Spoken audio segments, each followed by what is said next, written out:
मित्रांनो नमस्कार. मी अथर्व गोसावी. स्वागत आहे सर्वांचं आजच्या आपल्या व्हिडिओमध्ये. आजचा व्हिडिओ पहिलं तर खूप जास्त महत्त्वाचा आहे, कारण की आजच्या व्हिडिओमध्ये मी तुम्हाला शिकवणार आहे, मी तुम्हाला एक टॉपिक कंप्लीटली तुमच्यासमोर एक्सप्लेन करणार आहे. त्या टॉपिकचं नाव आहे सी-ए-एस रूल. ओके, सी-ए-एस रूल म्हणजे काय हे मी तुमच्यासमोर आजच्या इथे संपूर्ण व्हिडिओमध्ये एक्सप्लेन करणार आहे. ओके, तुमच्यापैकी किती लोकांना सी-ए-एस रूल बद्दल माहिती आहे? स्टॉक मार्केटमध्ये 3 ऑगस्ट पासून लागू झालेल्या सी-ए-एस रूल बद्दल किती लोकांना माहिती आहे, हे मला पहिलं म्हणजे कमेंट बॉक्समध्ये सांगा. जर तुम्हाला सी-ए-एस चा फुल फॉर्म जरी माहिती असेल, तरीही तुम्ही मला कमेंट बॉक्समध्ये सांगू शकता, की बघा किती लोकांना माहिती आहे, किती लोकांनी या रूल बद्दल कुठेतरी सर्च केलेलं आहे, कुठेतरी अभ्यास केलेला आहे. कोणाला माहिती आहे मला एकदा कमेंट बॉक्समध्ये कृपया नक्की सांगा. ठीक आहे. आज मी तुमच्यासमोर हा कंप्लीट रूल एक्सप्लेन करणार आहे. लक्षात घ्या, सी-ए-एस रूल हा पहिला म्हणजे ह्याची चर्चा सुरू कधी झाली माहितीये का? एखादी गोष्ट मार्केटमध्ये जेव्हा घडते ना, तेव्हा ती बऱ्याचदा खूप जास्त हाईप करून सांगितली जाते किंवा त्या गोष्टीला भरपूर जास्त महत्त्व दिलं जातं. आता मी असं नाही इथे बोलत आहे, की कोणत्या गोष्टीला महत्त्व द्यायचं नाही किंवा सी-ए-एसला महत्त्व द्यायचं नाही असं. सी-ए-एस रूल हा खूप जास्त इम्पोर्टंट आहे स्टॉक मार्केटसाठी, ट्रेडिंग करणाऱ्यांसाठी. बट तो नक्की तुमच्यासाठी इम्पॉर्टंट आहे का? किंवा तुम्ही कोणत्या प्रकारचे ट्रेडर आहात आणि तुमच्यासाठी तो रूल खरं म्हणजे काही इम्पॅक्ट करणार आहे का, हे तरी तुम्हाला समजलं पाहिजे. इथे काही-काही लोकं असे असतील किंवा काही जणांची ट्रेडिंग स्टाईल अशी असेल, ज्यांना सी-ए-एस हा रूल काहीच इम्पॅक्ट नाही करणार. तरीही ती लोकं घाबरतायत. म्हणून मी आज तुमच्यासमोर हा सी-ए-एस रूल कंप्लीट एक्सप्लेन करणार आहे. कंप्लीट मी तुमच्यासाठी एक प्रेझेंटेशन बनवलेलं आहे, पी-पी-टी बनवलेली आहे. सी-ए-एस रूल आल्यापासून साधारणतः एक 2 आठवड्याचा कालावधी, 1 ते 2 आठवड्याचा कालावधी गेलेला आहे. त्यानुसार आपल्याला बरेच सारे इन्साइट्स भेटलेले आहेत, इनपुट्स भेटलेले आहेत, की ह्या रूलमध्ये काय होतं, एक्सपायरीला काय होतं वगैरे वगैरे. सर्व गोष्टी आता मी तुमच्यासमोर एक्सप्लेन करणार आहे. ओके, सी-ए-एस रूल ह्याची भीती सगळ्यांना कधीपासून वाटायला लागली माहिती आहे? सगळ्यात पहिलं म्हणजे सर्वांना आधी माहिती होतं, सांगितलं गेलं होतं, की 3 ऑगस्ट पासून जे आहे ना, ते हा सी-ए-एस रूल अप्लाय होणार आहे. जेव्हा सांगितलं गेलं तेव्हा कसं होतं, की बाबा चला काहीतरी नवीन रूल आलेला असेल 3 ऑगस्ट पासून, आता एवढे रूल आलेत मार्केटमध्ये, याच्या आधी हा नवीन रूल असेल, हरकत नाही. पण 3 ऑगस्टला ना, एक 3:15 वाजल्याच्या दरम्यान अचानक ट्रेडिंग बंद झाली. ट्रेडिंग बंद झाली म्हणण्यापेक्षा स्टॉक प्राइजेस मूव्ह व्हायचे बंद झाले. इंडायसेसच्या प्राइजेस मूव्ह व्हायचे बंद झाले आणि बऱ्याच लोकांना असं वाटलं, की कोणता ग्लिच आलाय का किंवा काय नवीन गोष्ट घडलेली आहे का मार्केटमध्ये, आणि अचानक एक 15-20 मिनिटाच्या अंतरावरती ना, निफ्टीची क्लोजिंग जिथे मार्केट थांबलेलं तिथून साधारणतः 180 पॉईंट वर झाली. म्हणजे 3:15 वाजता जे आहे ते निफ्टी एका विशिष्ट पॉइंटला थांबलेली होती. आता मला इथे ॲक्चुअली निफ्टीचे नंबर्स वगैरे सांगणं किंवा घेणं अलाउड नाहीये, कारण की आपण पब्लिकली व्हिडिओ बनवतोय त्यामुळे. एका पर्टिक्युलर प्राइसला चाललेली आणि 20 मिनिटानंतर ही प्राइस थांबली आणि 20 मिनिटानंतर अचानक त्याची क्लोजिंग होती मार्केटची, ती 180 पॉईंट वरती झाली. भरपूर व्हिडिओ द्यायला लागले, की हा काहीतरी स्कॅम आहे किंवा हे मॅनिप्युलेशन चाललेलं आहे, या गोष्टी चाललेल्या बरंच काय-काय चाललेलं आहे. दुसऱ्या दिवशी पण तेच झालं. यामुळे ना बरेचशी लोकं गोंधळली गेली. बरेचसे आपल्याला मेसेजेस आले. तुम्हाला माहिती आहे, की मी स्वतः एकदम ओपनली ऑप्शन सेलिंग करतो. एकदम हेवीली ऑप्शन सेलिंग करतो. बरेच ऑप्शन सेलर जे आहेत, बरेच जे आपल्याकडे ऑलरेडी आपले सबस्क्रायबर्स आहेत, त्या लोकांचे मेसेज आले, की बाबा हा काय प्रकार आहे? ऑप्शन सेलिंग केली पाहिजे की नाही? आपल्याला थिटा-डिके भेटणार आहे की नाही? फायदा होणार आहे की नाही? वगैरे, वगैरे. त्या सगळ्यासाठी मी हा एक डिटेल तुमच्यासमोर सेशन घेत आहे. हा एक सेशन अटेंड केला, तुमचे सर्व डाउट्स यानंतर मिटणार आहेत. मी तुम्हाला आता घेऊन जातो. मी एक प्रेझेंटेशन बनवलेलं आहे. जे मी तुम्हाला म्हटलं, की मी एक तुमच्यासाठी प्रेझेंटेशन बनवलेलं आहे सी-ए स्टेटमेंटचं. त्याच्यावरती मी तुम्हाला घेऊन जातो. एकच मिनिट मला जरा प्रेझेंटेशन ओपन करू दे. मी ते तुमच्यासमोर इथे शो करतो. ओके. सो सी-ए-एस स्टेटमेंट किंवा सी-ए-एस रूल, सी-ए-एस रूल हा पहिलं म्हणजे काय आहे, की पहिलं म्हणजे सी-ए-एसचा फुल फॉर्म जाणून घ्या, जो बऱ्याच लोकांना माहिती नाहीये. सी-ए-एसचा फुल फॉर्म आहे क्लोजिंग ऑप्शन सेशन. ओके, म्हणजे आता काय झालं माहिती आहे का? स्टॉक मार्केटची क्लोजिंगची जी पद्धत आहे ना, ती फक्त बदलली आहे. सी-ए-एसमुळे काय झालंय, स्टॉक मार्केटची क्लोजिंगची पद्धत बदललेली आहे. पहिली गोष्ट. क्लोजिंगची पद्धत काय, आतापर्यंत क्लोजिंग कशी व्हायची ते पण मी तुम्हाला सांगेन. बऱ्याच जणांना हेच माहिती नसणार, की आतापर्यंत क्लोजिंग कशी व्हायची. मी तुम्हाला स्टार्टिंगला म्हटलेलं ना, की एखाद्या गोष्टीचा आपल्यावरती नक्की परिणाम होणार आहे की नाही, हे पहिलं जाणून घ्या. कोणताही नवीन रूल आला त्याच्यामुळे मग हे वाईटच आहे किंवा काय आहे, ह्या गोष्टी बघण्यापेक्षा नक्की ह्याचा परिणाम तुमच्यावरती होणार आहे का, हे इम्पोर्टंट आहे. ठीक आहे. ही तुम्हाला काय कळलं, की बाबा स्टॉक मार्केटमध्ये जी क्लोजिंगची पद्धत होती ना, ती आता बदललेली आहे. ऑलरेडी बदललेली आहे. आणि ह्याच्यामध्ये ऑप्शन सेलरसाठी काय बदलणार, हे पण आपण या संपूर्ण व्हिडिओमध्ये शिकणार. कारण आपल्याकडे मोस्ट ऑफ ते ऑप्शन सेलर आहे. याचा अर्थ असा नाही, की ऑप्शन बायर्सना काय भेटणार नाही. जर मी सीएएस रूल बद्दल बोलतो तर सगळ्यांसाठी आहे, बट स्पेशली मी ऑप्शन सेलरसाठी म्हणजे काय गोष्टी बदलतील हे सुद्धा इथे मेन्शन करणार आहे. ठीक आहे. सो आता आपण जाऊया नेक्स्ट स्लाइड वरती आणि नेक्स्ट स्लाइड वरती बघूया की पहिलं म्हणजे सीएएस म्हणजे काय. ठीक आहे. सीएएस म्हणजे काय? सीएएसचा फुल फॉर्म आहे closing option session. So closing option session मध्ये काय असतं, मी ना इथे कम्प्लीट गोष्टी तुमच्यासाठी लिहिलेल्या आहेत. सो वाचून घ्या. इक्विटी कॅश सेगमेंटसाठी, ओके, इक्विटी कॅश सेगमेंटसाठी स्पेशली हा रूल आहे. मी जो शब्द इथे वापरलेला आहे व्यवस्थित बघा. हा रूल इक्विटी कॅश सेगमेंटसाठी आहे. हा रूल तुमच्या इंडेक्स साठी नाही. ओके. इक्विटी कॅश सेगमेंट मधील काही सिक्युरिटीजसाठी, आता काही सिक्युरिटीज म्हणजे कोणत्या सिक्युरिटी, जे एफएनओ मध्ये आहेत त्या सर्व सिक्युरिटीज नाहीत. एफएनओ मधल्या सिक्युरिटी आहेत त्यांच्यासाठी क्लोजिंग प्राइस ठरवण्यासाठी ही नवीन पद्धत आहे आणि ही ऑप्शन बेस आहे. म्हणजे आतापर्यंत स्टॉक मार्केटची जी क्लोजिंग प्राइस होती त्याची एक वेगळी पद्धत होती, ती पण आपण पुढे बघूयाच. बट ही क्लोजिंग प्राइस ठरवण्यासाठीची नवीन पद्धत सीएएस पद्धत आता मार्केटमध्ये आलेली आहे. सो ती फक्त क्लोजिंग प्राइस ठरवते आणि ऑप्शन बेस पद्धत असते. ऑप्शन बेस पद्धत म्हणजे काय तुम्हाला माहिती असेल. ऑप्शन म्हणजे काय की आपण साधारणतः आयपीएलचा ऑप्शन बघतो खेळाडूंचा. हा आयपीएलचा ऑप्शन कसा चालतो, कसा चालतो म्हणजे कोणत्या हॉटेलवरती चालतो किंवा कोणामध्ये चालतो हे मी बोलत नाही. कसा चालतो, हा चालतो डिमांड सप्लायवरती. ठीक आहे. म्हणजे फॉर एक्झाम्पल एखादा प्लेअर आहे, त्या प्लेअरच्या कॅटेगरीनुसार, त्या प्लेअरच्या पोटेन्शियलनुसार किंवा त्या प्लेअरची त्या सध्याच्या 8 किंवा 10 टीम्समध्ये काय डिमांड आहे, त्या डिमांडनुसार त्या प्लेअरची किंमत ठरत असते आणि तो सीझन त्या फ्रँचायझीसाठी, पर्टिक्युलर फ्रँचायझीसाठी खेळतो. सो त्याचप्रमाणे आता जेव्हा ऑप्शन हा शब्द येतो ना, सो ऑप्शन हा शब्द टोटली डिपेंड असतो डिमांड सप्लायवरती. ठीक आहे. सो हे कसं होतं ते पण आपण एक्सप्लेन करणार. सो फक्त क्लोजिंगची पद्धत आहे जी की ऑप्शन बेस आहे. सुरुवातीला ना हे फक्त डेरिव्हेटिव्ह सेगमेंटमध्ये उपलब्ध असलेल्या स्टॉक्सवरती, डेरिव्हेटिव्ह म्हणजे ज्या स्टॉक्सचे फ्युचर आणि ऑप्शन्स आहेत त्या स्टॉक्ससाठी जे लागू होणार आहे सुरुवातीच्या काळात, म्हणजे ते सध्या लागू आहे ते. ठीक आहे. त्याचा उद्देश काय? ह्याचा उद्देश आहे की फेअर आणि ट्रान्सपरंट आणि रिप्रेझेंटेटिव्ह क्लोजिंग प्राइस डिस्कवरी, म्हणजे एखादी फेअर क्लोजिंग व्हावी किंवा ट्रान्सपरंट क्लोजिंग प्राइस लोकांना कळावी यासाठी आहे. आतापर्यंतची क्लोजिंग प्राइस कशी व्हायची मी तुम्हाला म्हटलं, बऱ्याच जणांना माहिती पण नसेल. सो ही जी पद्धत आली आहे त्यामध्ये ऑथॉरिटीचं असं म्हणणं आहे की बाबा ही क्लोजिंग, मार्केटची जी क्लोजिंग आहे ती अदर फेअर व्हावी किंवा ट्रान्सपरंट व्हावी यासाठी आम्ही ही पद्धत आणलेली आहे. आता ही पद्धत आणल्यामुळे मार्केटची क्लोजिंग फेअर होते आहे की नाही हा वेगळा प्रश्न आहे. ओके. त्याच्यावरती डिबेट होऊ शकतो किंवा त्याच्यावरती आता आपण बोलणं योग्य आहे की नाही योग्य हा दुसरा प्रश्न आहे. कारण की ही पद्धत तुम्ही आणलं ट्रान्सपरंट क्लोजिंग करण्यासाठी, बट ट्रान्सपरंट क्लोजिंग होते की नाही हे बघणं सुद्धा तुमचं कर्तव्य आहे. ठीक आहे. सो तो टॉपिक वेगळा आहे, त्यावरती आता आपण नको बोलूया. आता हे ऑप्शन सेलरसाठी कसं महत्वाचं आहे, ऑप्शन सेलरसाठी कसं महत्वाचं आहे. सर आता ऑप्शन्स मध्ये जर तुम्ही ट्रेड करताना तुम्हाला माहिती आहे ऑप्शनला असते एक्सपायरी, ऑप्शनला असते एक्सपायरी. सो ऑप्शनच्या एक्सपायरीच्या जवळ किंवा सेटलमेंटच्या जवळ जो अंडरलाईन ऍसेट असतो, अंडरलाईन ऍसेट म्हणजे काय, समजा तुम्ही निफ्टीच्या ऑप्शन मध्ये ट्रेड करत असाल, निफ्टी हा अंडरलाईन ऍसेट आहे, किंवा तुम्ही एखाद्या पर्टिक्युलर स्टॉक्सच्या ऑप्शन मध्ये ट्रेड करत असाल तर तो स्टॉक्स अंडरलाईन ऍसेट आहे. सो त्याची क्लोजिंग प्राइस महत्वाची ठरते. ठीक आहे. म्हणजे फॉर एक्झाम्पल आता एखादा XYZ स्टॉक आहे, XYZ स्टॉक आहे, तो स्टॉक सध्या ट्रेड करतोय 1,000 रुपयाला आणि तुम्ही त्याचा 1,040 रुपयाचा कॉल शॉर्ट केलाय. तुम्ही त्याचा 1,040 रुपयाचा कॉल शॉर्ट केलाय. आता मला सांगा तुमची इथे अपेक्षा काय असणार. एक्सपायरीच्या दिवशी एक शेअर 1,000 रुपयाला ट्रेड करतोय. ज्यांना थोडासा एक्सपिरियन्स आहे ते मला सांगू शकतात निश्चित कमेंट बॉक्समध्ये. तुमच्याकडे 1,040चा कॉल शॉर्ट केलाय, तुमची अपेक्षा काय असणार की आजच्या दिवशी ह्याची एक्सपायरी 1,040च्या खाली व्हावी म्हणजे मला सर्व प्रॉफिट होईल. क्लिअर क्लिअर तुमचे एक्सपेक्टेशन आहे ॲज अ ऑप्शन सेलर म्हणून. पण ह्या सीएएस रूलमुळे ना तुम्ही हे नाही सांगू शकत की शेवटी याची एक्सपायरी कुठे होईल. म्हणजे समजा 3:15 पर्यंत जरी तो स्टॉक 1,000ला असेल ना तरी 3:30 वाजता एक्सपायरी कुठे होईल तुम्ही सांगू शकत नाही सीएएस रूलमुळे. ठीक आहे. सो ते कसं ते आपण आता थोडं पुढे जाऊन शिकूया. म्हणजे तुम्हाला समजत असेल की रिस्क काय आहे. ॲज अ ऑप्शन सेलरला रिस्क काय की शेवटपर्यंत थांबायचं नाहीये. आणि जे पण आपल्याकडे ऑप्शन सेलिंग शिकलेले आहेत किंवा शिकत आहेत त्यांना हे माहिती आहे की आपण शेवटपर्यंत कधी थांबतच नाही. क्लिअर आहे. आता पुढे जाऊया नेक्स्ट स्लाइड वरती. तुम्हाला सीएएस रूल काय की सीएएस रूल ही एक ऑप्शन बेस सिस्टीम आहे जी मार्केटची क्लोजिंग प्राइस ठरवते. एवढं पहिल्या स्लाइड मधनं कळलं. ठीक आहे. एवढंच फक्त पहिल्या स्लाइड मधनं कळलं. पुढे जाऊया. आधी क्लोजिंग प्राइसचा रूल कसा होता, म्हणजे सीएएस येण्याआधी क्लोजिंग प्राइस कशी ठरत होती, ठीक आहे, ते बघूया. सो पूर्वीचा मेकॅनिझम काय होता की 3 वाजला ना, 3 वाजणं हा क्लोजिंग सुरू होण्यापूर्वीचा पिरियड होता. पण 3 ते 3:30 पर्यंत कंटिन्युअस ट्रेडिंग व्हायची, बरोबर. आपण जे रेग्युलर ट्रेडिंग करायचो 3:30 पर्यंत आपली मस्त ट्रेडिंग व्हायची, कंटिन्यू ट्रेडिंग व्हायची, काय टेन्शन नव्हतं.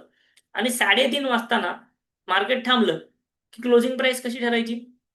3:30 ला मार्केट थांबते तर क्लोजिंग प्राइस कशी ठरायची? त्यासाठी ना व्हीवॅप बघितलं जातं. व्हीवॅप म्हणजे काय? व्हॉल्यूम वेटेड एव्हरेज प्राइस बघितली जायची आणि ती प्राइस ऑफिशियल क्लोजिंग प्राइस असायची, म्हणजे 3 ते 3:30च्या दरम्यान.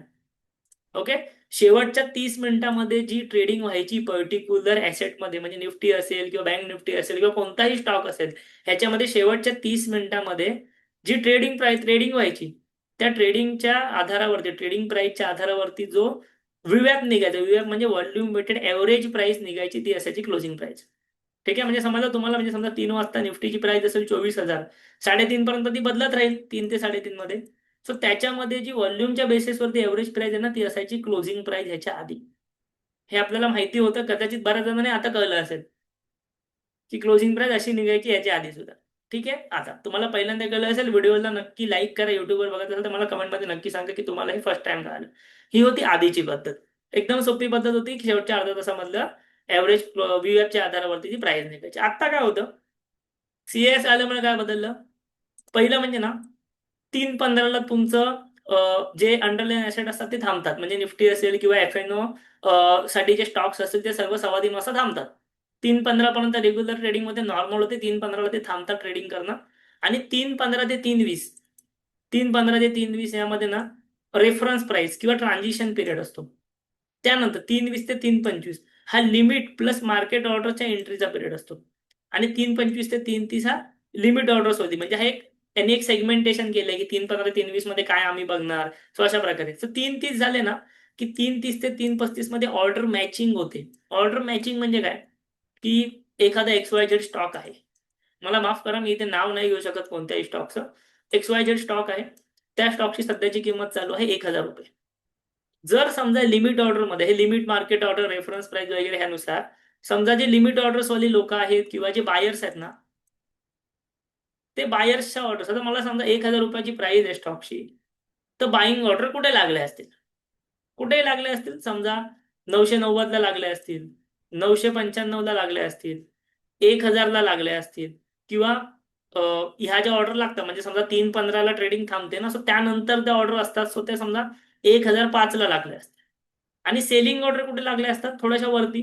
सेलिंग ऑर्डर कुठे असतील? समजा 1,002 ला असतील, 1,005 ला असतील, किंवा कदाचित 995 ला असतील. सो ह्या बायर आणि सेलर मध्ये जिथे सगळ्यात जास्त मॅचिंग होते ना, सगळ्यात जास्त ज्या प्राइसला मॅचिंग होते, ती price as a closing price ठरवली जाते. म्हणजे समजा सेलरनी ठरवलं की बाबा मला हा स्टॉक 1,020 ला विकायचा आहे, आणि त्याच वेळेला बायर्स सुद्धा बरेचसे असे असतील जे 1,020 ला खरेदी करण्यासाठी 1,020 ची ऑर्डर लावून बसले असतील. सो ह्याची क्लोजिंग होणार डायरेक्ट 1,020 ला. मग तुम्ही असं नाही म्हणू शकत 3:15 वाजता तो 1,000 होता, आता 1,020 कसा झाला? मॅचिंग झाली. बायर्स आणि सेलर रेडी आहेत त्या प्राइसला घेण्यासाठी, तर आपण कोण आहोत?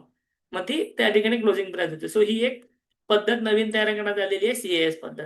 बरं, हे तयार करण्यामागचं लॉजिक काय सांगितलेलं आहे ऑथॉरिटीज, या ऑथॉरिटीजने, की बाबा आम्हाला ट्रान्सपरंट पद्धत द्यायची. ठीक आहे. आता म्हणजे सीएस म्हणजे काय, शेवटी ही शेवटची 20 मिनिटं जी असतात ना त्यामध्ये, म्हणजे 3:15 पासून ते 3:35 पर्यंतची 20 मिनिटं जी असतात, ती स्वतंत्र क्लोजिंग ऑप्शन सेशन होतो. म्हणजे 20 मिनिटाचा हा ऑप्शन होतो, हे ठरवायला की क्लोजिंग प्राइस काय असणार. ठीक आहे. आता पुढे जाऊया. आता ह्याच्यामध्ये इक्विलिब्रियम म्हणजे काय? इक्विलिब्रियम प्राइस हा एक कन्सेप्ट आहे, हा एक टर्म आहे. काय टर्म आहे तुम्हाला सांगतो. इक्विलिब्रियम प्राइस म्हणजे काय, की ज्या प्राइसवर मॅक्सिमम क्वांटिटी मॅच होऊ शकते आणि त्या आधारावरती क्लोजिंग प्राइस ठरते. म्हणजे मी ते तुम्हाला मगाशी सांगितलं की लाईक समजा जर 1,000 रुपयाचा शेअर आहे, पण 1,020 वरती मॅक्सिमम प्राइजेस मॅच झाल्या, म्हणजे 1,020 ला खूप सेलर पण आहेत, बायर पण आहेत, अशा मॅक्सिमम प्राइसेस मॅच झाला, तर ती असते इक्विलिब्रियम प्राइस. आणि त्या आधारावरती क्लोजिंग प्राइस डिस्कवर होते, म्हणजे ती तुमची क्लोजिंग प्राइस असते. ठीक आहे. कशावरती चालतं? डिमांड सप्लायवर चालतं.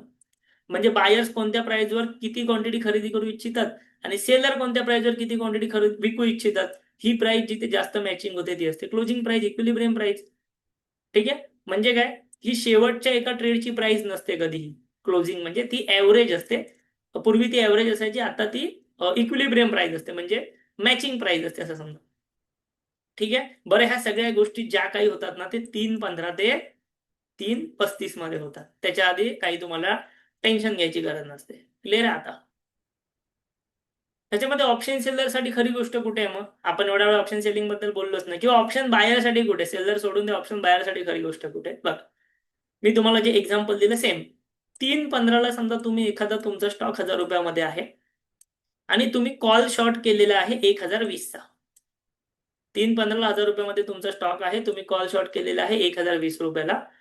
ट्रेडरचा विचार काय असतो की जर माझ्या शेअरची प्राइस 1,000 आहे तर 1,020चा कॉल हा आउट ऑफ द मनी आहे. जर आज एक्सपायरी आहे, आज एक्सपायरी आहे तर 1,020चा कॉल आउट ऑफ द मनी आहे. सो माझी एक्सपायरी सेफ आहे एकदम. ठीक आहे. 3:15 जर माझा स्टॉक मध्ये ऍक्शन बंद होते 1,000 असताना आणि मी कॉल शॉर्ट केला 1,020चा, तर मी एकदम सेफ आहे ना भाई. मला out of the money zero होणार, माझा प्रॉफिट आहे. पण सीएस आल्यानंतर काय झालं माहितीये का? ऑप्शन जेव्हा होतो, म्हणजे सीएस मध्ये जेव्हा ऑप्शन असतो त्यावेळेला ना, डिमांड आणि सप्लायमुळे फायनल क्लोजिंग प्राइस वेगळी होऊ शकते. समजा डिमांड आणि सप्लायच्या नुसार फायनल क्लोजिंग प्राइस बनली 1,025, तर तो 1,020 कॉल शॉर्ट केलेला काय करणार? डोक्याला हात मारून घेणार की अरे 3:15ला 1,000 प्राइस होती, सो मी एकदम सेफ होतो, मी एक्झिट नाही केलं, शून्य होणार म्हणून. तर ते सीएस आल्यानंतर झाली 1,025. सो म्हणून ना, 3:15ची जी प्राइस असते ना, 3:15ची ती फायनल प्राइस असेल असं नाही. सो तुम्ही एक्सपायरच्या दिवशी तुमचे ऑप्शन्स या आधी एक्झिट केले पाहिजेत. आणि जनरली मी तुम्हाला जेवढ्या पण लोकांना इथे आपल्याकडून शिकलेले आहेत, फ्रीमध्ये शिकलेले आहेत किंवा कुठूनही शिकलेले आहेत, डिमॅट अकाउंट खोलून शिकलेले आहेत, सो त्या लोकांना पण सांगितलेलं आहे की तुम्ही ऑप्शन जर एक्सपायरच्या दिवशी करत असाल, अल्गो करत असाल, तर 2:55 एक्झिट करायची. 2:15चा इथे प्रश्नच येत नाही. सो हा रूल, म्हणजे ह्याचा फटका कुठे बसतो ते तुम्हाला समजलं. एक्सपायरीचा दिवस आहे, तुम्ही आउट ऑफ द मनी आहात, मस्तपैकी बसलात का? 15 मिनिटात राहिली मार्केट क्लोज व्हायला, 20 मिनिटात राहिली, पण मॅचिंग जर ऑर्डरची 1,025ला निघाली ना, तर तुमचा तो आउट ऑफ द मनी नाही राहणार, मग तो तुमचा इन द मनी झाला लगेच. सो तुम्ही लॉस मध्ये गेलात त्याच्यामध्ये. ठीक आहे. सो की टेक अवे काय इथला, की 3:15च्या लास्ट ट्रेडिंग प्राइस वरनं फायनल क्लोजिंग सेफ आहे असं एज्युम करू नका ऑप्शन सेलर्सनी. ठीक आहे. बरं, हे येणारे सगळे रोज ऑप्शन सेलरच्या अपोजिट मध्येच का भेटतात हे समजत नाही मला. मग हरकत नाही, इथे आपण हा रूल फक्त एक्सप्लेन करतो आता. ओके, ठीक आहे. एक्सपायरी डेला रिस्क कुठे वाढतो? जे मी तुम्हाला म्हटलं एक्सपायरी डेला, की अशा प्रकारे तुमचा रिस्क वाढू शकतो. आता इथे आपण काय नोट डाऊन केलंय, की ऑप्शनचा प्रीमियम जो तो खूप कमी असू शकतो एक्सपायरी डेला. ऑब्व्हियसली ऑप्शन प्रीमियम कमी होतात. सो शॉर्ट स्ट्राईक आणि अंडरलाईन प्राइस मधलं अंतर कमी असू शकतं. म्हणजे जे आपण प्रीमियम कमी होतात, सो अंडरलाईन प्राइस थोडीशी जवळ पण असू शकते. आणि छोटासा फायनल क्लोजिंग यामध्ये इम्पॉर्टंट ठरतो. अंतर कमी असू शकतं म्हणजे काय, की समजा एखाद्या माणसाने 1,010चा कॉल शॉर्ट केलाय आणि 1,000ला 3:15ला मार्केट थांबलं, सो अंतर खूप कमी आहे, 10 रुपयांचंच आहे. सो हा 10 रुपयांचं अंतर ना, सीएएस रूलमुळे एकदम, म्हणजे 10 रुपयाच्या वरती क्लोजिंग घेऊ शकते. जे तुम्हाला मगाशी म्हटलं ना, 1,025ची क्लोजिंग घेऊ शकते तसं. सो त्यामुळे एक्सपायरीला त्याला लॉस होऊ शकतो. जे मी मगाशी एक्सप्लेन केलं ते तिथे लिहिलेलं आहे, बाकी याच्यामध्ये विशेष काही लिहिलेलं नाहीये. ठीक आहे. सो ह्यामुळे काय, की ऍट द मनी किंवा near at the money options एक्सपायरीला शॉर्ट करू नका. एक्सपायरीला शॉर्ट करू नका असं म्हणण्यापेक्षा ना, इथे अर्थ काय आहे, की एक्स्ट्रा कॉशन्स आवश्यक आहे. म्हणजे तुम्ही एक्स्ट्रा कॉशियस असलं पाहिजे, तुम्ही अधिक सतर्क असलं पाहिजे. शॉर्ट करू नका असं नाही, अधिक सतर्क असलं पाहिजे. ओके. आणि 3:15ला जर तुमचा ऑप्शन आउट ऑफ द मनी असेल तर तो सेफ आहे असं अजिबात समजू नका. एक्झाम्पल मी तुम्हाला सांगितलं. ठीक आहे. सो सीएस मुळे काय, की ही अनसर्टनिटी थोडीशी वाढली, की क्लोजिंग कुठे येईल हे मला माहिती नसतो, माझी अनसर्टनिटी वाढलेली. क्लिअर आहे. पुढे जाऊया. सर्वात जास्त कोणत्या ऑप्शन सेलर्सने काळजी घेतली पाहिजे? सर्वात जास्त कोणी काळजी घेते? नेकेड सेलर्स, जे नेकेड कॉलपुट सेल करतात. ऍट द मनी सेलर, ज्यांचा जवळच्या स्ट्राईक प्राइस सेल करतात किंवा ऍट द मनी सेल करतात. त्यानंतर स्टॉक ऑप्शन सेलर्स. आता सीएसचा डायरेक्ट इम्पॅक्ट हा फक्त स्टॉक ऑप्शन्स वरती आहे, हे लक्षात घ्या. So stock option seller. आणि चौथं म्हणजे जे लास्ट मिनिटला ट्रेड करतात, 3 नंतर, 3:15 नंतर, त्यांनी. सो जनरली हल्ली 3:15 पर्यंत प्राइजेस स्टॉप होतात, तो प्रश्न इथे येत नाही. सो ह्या 4 प्रकारच्या सेलर्सनी सर्वात जास्त काळजी घ्यावी. त्यानंतर इंडेक्स ऑप्शन सेलर्सचं काय? मला पहिले सांगा, किती लोक इथे इंडेक्स ऑप्शन सेलर्स आहेत? फटाफट कमेंट बॉक्स मध्ये सांगा, किती लोक इथे इंडेक्स मध्ये ऑप्शन सेलिंग करतात? मोस्ट ऑफ द लोक इंडेक्स मध्ये करतात, मी पण इंडेक्स मध्ये करतो. सो त्यांच्या आपल्यावरती काय इम्पॅक्ट आहे माहिती आहे तुम्हाला?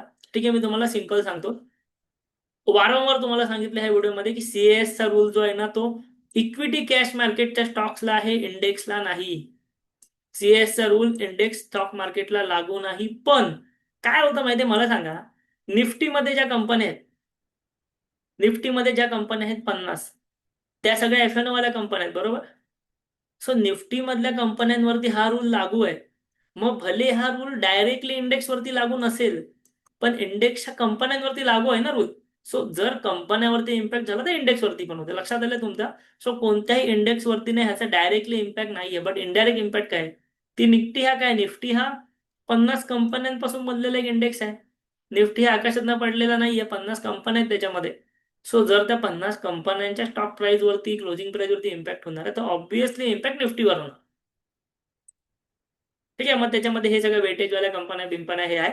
सो इनडायरेक्ट इम्पॅक्ट आहे, डायरेक्ट इम्पॅक्ट नाहीये इंडायसेस वरती कोणत्याच. क्लिअर आहे. बट यस, इनडायरेक्ट इम्पॅक्ट होतो. सो त्यामुळे इम्पॅक्ट शून्य असं मी म्हणू पण शकत नाही. तर पुढे जाऊया. ह्याच्यामध्ये ऑप्शन सेलरने काय बदल केला पाहिजे.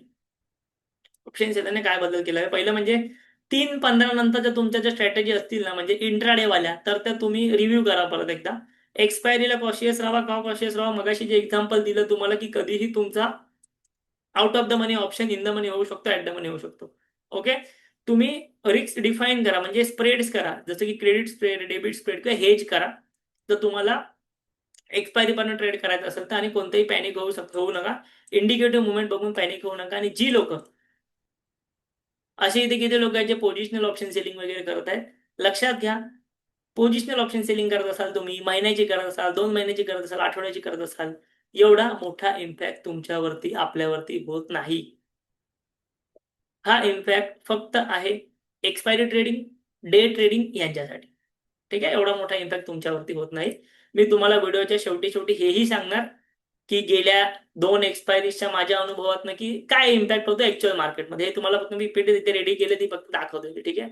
कुठे गेलं, हा ओल्ड वर्सेस न्यू. आता ओल्ड वर्सेस न्यू काय सिस्टम तुम्हाला माहिती. ओल्ड म्हणजे काय, तुम्हाला जे म्हटलं की 3 ते 3.5 मध्ये कंटिन्यू ट्रेडिंग होते, ट्रेड्स पडतात, त्यानंतर एक ऍव्हरेज प्राइस बनते, ती क्लोजिंग प्राइस असते. नवीन सिस्टीम म्हणजे काय, 3.5 पर्यंत कंटिन्यू, 3.25 पर्यंत कंटिन्यू ट्रेडिंग होते. त्यानंतर ऑर्डर कलेक्शन होतं, सीएस साठी ऑर्डर कलेक्शन होतं, ऑप्शन होतो, क्वांटिटी मॅचिंग होते, एक क्लोजिंग प्राइस ठरते आणि ती क्लोजिंग प्राइस निघते. सिंपल समजलं तुम्हाला. 3.25 नंतर काय होतं, ऑर्डर कलेक्शन होतं. ज्यांना ऑर्डर टाकायचे ते ऑर्डर टाकतात, मग ते ऑप्शन होतो, म्हणजे ते ऑर्डर बघतात की कुठे मॅचिंग होते ऑर्डरमध्ये, आणि ती मग क्लोजिंग प्राइस बनते. एवढाच ह्याच्यामध्ये फरक आहे. सो ज्या ऑथॉरिटीज आहेत त्या ऑथॉरिटीजच्या म्हणण्यानुसार की आम्ही हे ट्रान्सपरंट केलंय, सो त्यासाठी सिस्टम इथे आणलेली आहे. आता सीएस मुळे ऑप्शन सेलिंग बंद होणार का? उत्तर भेटलेलं असेल तुम्हाला, मी इथे लिहिलंय ह्याच्या डार्क मध्ये, पण ते मला लिहायची पण गरज नव्हती. सीएस मुळे ऑप्शन सेलिंग बंद होणार का? अजिबात नाही. ऑप्शन सेलिंग बंद व्हायचा प्रश्नच नाही. ठीक आहे. सीएस मुळे ऑप्शन सेलिंग डेड झाली आहे का? अजिबात नाही. ऑप्शन सेलिंग डेड झालेली नाहीये. थिटा आणि प्रीमियम डीके ही ऑप्शन सेलिंगची जी मेन कन्सेप्ट आहे ती बदलत नाही. मार्केटमध्ये किंवा तुम्हाला सेबीने कुठेही असं सांगितलेलं नाही की आम्ही थिटा डीके बंद करतोय, प्रीमियम डीके बंद करतोय. इव्हन करू पण शकत नाही, कारण की ऑप्शनचा तो फीचरच आहे. ऑप्शन मध्ये जे डेल्टा असतात, कितीही तुम्ही रूल आणा, बट ऑप्शन मध्ये जे ग्रीक्स असतात ते तुम्ही बंद करू शकता का? कितीही तुम्ही नवीन नवीन रूल आणा, बट ऑप्शन मधले ग्रीक्स बंद करणार का? थीटा आहे, डेल्टा आहे, गॅमा आहे, वेगळ्या बंद नाही करू शकत हे. कारण की हे काय फक्त शेअर मार्केटचे ऑप्शन्स नाहीत. तुम्ही क्रिप्टोमध्ये ऑप्शन्स करा, तुम्ही बाकी युएस मार्केटमध्ये कुठे ऑप्शन करा, सेम कन्सेप्ट आहे इकडे. सो कोण असं नाही म्हटलं तुम्हाला की थिटा आणि प्रीमियम डीकेचा कन्सेप्ट बदललेला अजिबात नाही. ठीक आहे. पण क्लोजिंग प्राइसची रिस्क जी आहे ना, आणि एक्सपायरीची डे ट्रेडिंगची रिस्क आहे, ह्याचं मॅनेज करणं गरजेचं आहे. जर तुम्ही एक्सपायरी ट्रेडिंग करतच नसाल तर ही गोष्ट सोडून द्या डोक्यात, मग तुम्हाला याची काही गरज नाही. ठीक आहे. आता स्ट्रॅटेजीचा मुख्य प्रश्न प्रीमियम किती मिळेल पेक्षा मॅक्झिमम रिस्क किती आहे, म्हणजे तुम्हाला प्रीमियम मध्ये प्रॉफिट किती मिळते यापेक्षा तुमची मॅक्झिमम रिस्क किती आहे खूप जास्त इम्पॉर्टंट आहे. सो सीएएस आल्यामुळे स्ट्रॅटेजी बंद करायची नाही, फक्त तुमची रिस्क मॅनेजमेंट अवश्य करा. आता मी तुम्हाला जसं म्हटलं, मी तुम्हाला शेवटी शेवटी अजून एक गोष्ट सांगेन. आता सीएएस आल्यापासून फक्त 2 एक्सपायरी झाल्या साधारणतः. 3 तारखेनंतर एक साधारणतः 2 एक्सपायरी झालेल्या. सो त्याच्या अनुभवावरून आपण तुम्हाला सांगू शकतो की काय तुम्ही एक काळजी घेतली पाहिजे साधारणतः थीटा डीके प्रीमियम डीकेच्या बाबतीत. ठीक आहे. आता हे मी तुम्हाला पहिलं म्हणजे ऑप्शन सेलरसाठी 5 गोल्डन पॉईंट सांगतो. पहिलं म्हणजे 3-15 लक्ष द्या. त्यानंतर 3-15 नंतर कोणतेही ट्रेड तुम्हाला ठेवायचे नाहीत. एक्सपायरी डेला at the money, near at the money position generally तुम्ही टाळू शकता. नेकेड पोझिशन मध्ये रिस्क मॅनेजमेंट महत्वाचं, आणि ऑप्शन सेलिंग बंद नाही. मी तुम्हाला जे म्हटलं तेच परत आलं वाटतं. ठीक आहे. पुढे जाऊया. आता फायनल टेक अवे काय, 3-15 म्हणजे मार्केट संपलं नाही, सीएस सुरू झालं. बऱ्याच जणांना वाटतं 3-15 मार्केट संपतं, असं नाहीये. 3-15 मार्केट नाही संपत आहे. तरी CAS चा रूल सुरू होतो तिकडे आणि त्यानुसार मग ती फायनल प्राइस त्या ठिकाणी ठरत असते. आता मी तुम्हाला जसं म्हटलं, ही जी PPT आहे ही मी तुम्हाला कम्प्लिटली या ठिकाणी एक्सप्लेन केलेली आहे. आता एक गोष्ट लक्षात घ्या, जेव्हा तुम्ही म्हणता की थिटा डीके किंवा प्रीमियम डीके मध्ये फरक पडलाय का, बऱ्याचशा जणांचे मला आता इथे मेसेज पण येतील, मेसेज पण आलेले असतील की थिटा डीके होत नाहीये, प्रीमियम डीके होत नाही. सो कसं आहे माहिती आहे का, हा रूल जो आहे ना तो सध्या नवीन आहे. हा रूल जो आहे तो सध्या नवीन आहे. इथे तुम्हाला मी जे काही सांगितलं ते फक्त हा रूल आल्यापासून आता 2 एक्सपायरीज झाल्या आहेत. सो मी तुम्हाला जे काही सांगितलं 2 एक्सपायरीजच्या अनुभवातनं सांगितलं किंवा जे काही आपल्याला माहिती उपलब्ध आहे CAS बद्दल किंवा CAS म्हणजे नेमकं काय त्याबद्दल सांगितलं. मी तुम्हाला इथे हे नाही सांगितलं की थिटा डीके कोणत्या दिवशी होणार, कोणत्या दिवशी नाही होणार, कमी होणार, जास्त होणार. लक्षात घ्या, हे आपल्याला ह्या डिसिजन पर्यंत यायला म्हणजे थिटा डीके होतोय की नाही ह्या डिसिजन पर्यंत यायला थोडासा टाइम अजून मार्केटला द्यावा लागेल. सेकंड थिंग, थिटा डीके होतच नाहीये असं नाही, बट एक ऑब्झर्वेशन काय माहितीये का, की जो नॉर्मल थिटा डीके व्हायचा एक्सपायरीच्या दिवशी, जो नॉर्मल थिटा डीके व्हायचा ना, तेवढा थिटा डीके तुम्हाला स्पीडने पाहायला भेटत नाही. ठीक आहे, हे मी मान्य करतो की तेवढा थिटा डीकेचा स्पीड नाहीये. म्हणजे आपण जे एक्सपायरीचा स्ट्रॅटेजी करतो साधारणतः 9:15 वाजता समजा एखाद्याने स्ट्रॅटेजी केली, तर एक अपेक्षित असायचं की बाबा 12:30 पर्यंत मला चांगला प्रॉफिट व्हावा, तो होत नाहीये.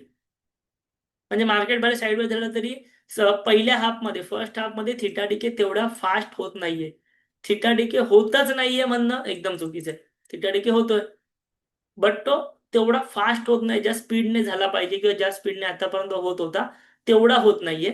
बट जसं जसं तुमच्या एक्सपायरी, आता बघा एक गोष्ट लक्षात घ्या, ऑप्शन्सचं नेचर आहे की जर तो आउट ऑफ द मनी राहिला तर त्याला झिरो व्हायचंच आहे. ठीक आहे, त्याला एक्सपायरीला झिरो व्हायचं आहे. असं नाही होणार की CAS आल्यामुळे तुमचा ऑप्शन शून्य नाही होणार, असं नाही होणार. तो शून्य होणार, त्याच्याची टाइम व्हॅल्यू जी असणार ती टाइम व्हॅल्यू निघून जाणार, तो शून्य होणार. पण हा शून्य होण्याचा स्पीड जो आहे ना तो थोडासा कॉम्प्रोमाइज होतोय की थोडासा बदललेला आहे असं तुम्ही म्हणू शकता. आणि का बदलला माहिती आहे का, कारण की एक मार्केटमध्ये व्हॉलेटिलिटी वाढते यामुळे. आता बघा, तुम्हाला एक सिंपल गोष्ट सांगतो. समजा माझ्याकडे मी ऑप्शन शॉर्ट केले आहेत. जर मार्केटमध्ये उद्या न्यूज आली की US आणि इराणमध्ये वॉर सुरू झालं, काय होणार? व्होलॅटिलिटी वाढणार. व्होलॅटिलिटी वाढल्यामुळे माझ्या ऑप्शन्सचे जे प्राइजेस असणार ना त्या पण वाढणार. ऑप्शनचे प्रीमियम जे असणार ना ते पण इन्क्रीज होणार. सो त्यामुळे याचा अर्थ असा नाही ना की थिटा डीके होत नाही. थिटा डीके तर होणार. बघा, ऑप्शनचा प्रीमियम जर माझा 100 रुपयाचा असेल, 100 रुपयाचे शॉर्ट केले असतील कॉल आणि पुट, ते दोन्हीही 110 110 होतील. बट 110 110 झाले तर ह्याचा अर्थ असा झाला का की थिटा डीके होत नाही? थिटा डीके झाला, बट ती व्होलॅटिलिटी वाढल्यामुळे ही प्राइस वाढली. लक्षात येतं तुमच्या? प्राइस एखाद्या ऑप्शनची वाढली म्हणजे तो थिटा डीके संपला किंवा प्रीमियम डीके होत नाही असं नाही. प्रीमियम डीके झाला असेल, 100चे 98 झाले असतील, पण तुमच्या व्होलॅटिलिटीने 12 रुपये वाढवले ना. सो थिटा डीके होत नाही किंवा प्रीमियम डीके होत नाही असं नाहीये. या स्पीड थोडा कमी झालाय. स्पीड थोडा कमी झाल्यामागचं कारण असंही असू शकतं की व्होलॅटिलिटी वाढलेली असेल त्या त्या पर्टिक्युलर दिवशी, एक्सपायरीच्या दिवशी. 3 तारखेला जे झालं, 4 तारखेला झालं, त्यामुळे थोडीशी वाढली असू शकते. ठीक आहे. सो एकदम आपण या डिसिजन पर्यंत डायरेक्टली नाही येऊ शकत की थिटा डीके बंद झाला किंवा काय. आणि अजून एक गोष्ट, जर तुम्ही लॉंग टर्म ऑप्शन सेलर असाल, 1 महिना, 2 महिना, 3 महिने, तर तुम्हाला मोठा तसा काही फरक नाही पडलाय. एकदम स्पष्ट सांगू तर मोठा असा मेजर काही फरक नाही पडलाय. छोट्या छोट्या गोष्टी मार्केटमध्ये होत असतात. याच्या आधी मार्केटमध्ये मार्जिन पूर्णपणे बंद झालेलं आहे. पहिल्यांदा मार्केटमध्ये मार्जिन भेटायचं ते बंद झालं. ते रूल्स बंद झाले तरी मार्केट चालू आहे. ऑप्शन सेलरसाठी पैसे वाढले तरी मार्केट चालू आहे. अल्गो ट्रेडिंगमध्ये लिमिट ऑर्डर आल्या, मार्केट ऑर्डर बंद झाल्या तरी मार्केट चालू. सो ह्या गोष्टी होत असतात, ह्या गोष्टी होत राहणार. ठीक आहे. थोडंफार तुम्हाला म्हणजे जास्त पॅनिक व्हायचं नाहीये. तुम्ही 50-100 युट्यूबरचे व्हिडिओ बघता, ते तुम्हाला पॅनिक सांगतात किंवा व्ह्यूज वगैरे वाढवतात, जास्त पॅनिक व्हायचं नाही. एखादी गोष्ट घडते त्याचा खरंच आपल्यावरती इम्पॅक्ट होतोय का हे बघा. आता मी अशी पण लोक बघितलेत ना जी फक्त इन्व्हेस्टमेंट करतात. अशी पण लोक बघितले जी फक्त इन्व्हेस्टमेंट करतात, म्युच्युअल फंड करतात किंवा स्टॉक्समध्ये इन्व्हेस्टमेंट करतात. आणि ते लोक घाबरतात CAS रूल आलाय म्हणून.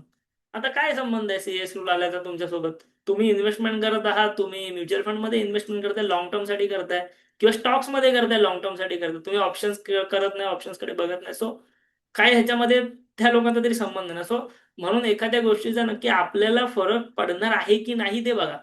येस, तुम्ही ऑप्शन सेलर आहात, फरक तुम्हाला पडणार. बट मी तुम्हाला जसं म्हटलं की तुम्ही एक्सपायरी वरती टार्गेट करत असाल जास्त तर तुम्हाला फरक पडेल, प्राइजेस वरती फरक पडेल. आता मी स्वतः ऑप्शन सेलिंग करतो आहे. मी पोझिशनल सेलिंग करतोय, मी अल्गो ट्रेडिंग करतो आहे ऑप्शन्समध्ये. सो मला असा काही मेजर त्यामध्ये फरक अजून तरी दिसलेला नाहीये. नो डाऊट थोडासा टाइम आपल्याला द्यावा लागेल, एक्सपायरी थोड्याशा अजून द्याव्या लागतील, सो त्यानंतर आपल्याला क्लिअरली चित्र कळेल.